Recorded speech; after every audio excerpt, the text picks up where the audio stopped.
Hi and welcome back to the Rolux X Series mower. In this video we're going to show you how to replace or change your front roller. This is a very simple process. You're only going to need one tool. It's either a 13.5 inch wrench or the spanner, whichever is your preference.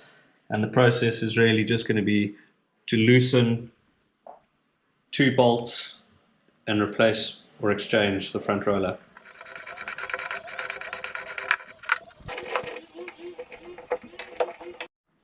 Alright, now that we've got the old front roller out of the way, it's time to fit the new front roller.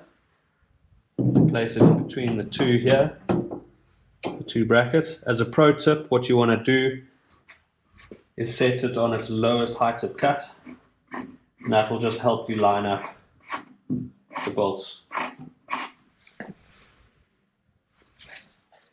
Okay, when we begin, we want to make sure that the spring washer goes on first, followed by the flat washer, through the bracket and into the shaft of the front roller. We'll just loosely attach this one for now before we start to fasten the other side as well. So this side with the height adjuster indicator is a little bit more fidgety because you need to get these washers placed back between the height adjuster and the brackets, the front roller bracket. So we'll just slot them in one at a time, holding them in position.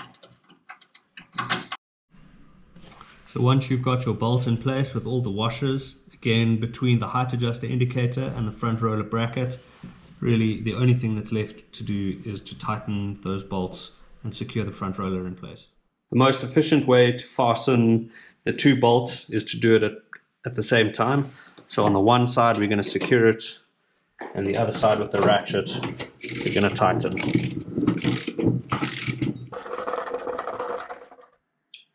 Once we've got our front roller attached to the brackets, we just want to make sure that the alignment is correct. And to do this, you want to eyeball it to make sure that this is perfectly parallel to the bottom blade.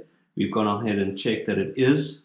As a troubleshooting tip, if you find that your lawnmower is cutting higher on one side than the other, this is more than likely where your problem sits.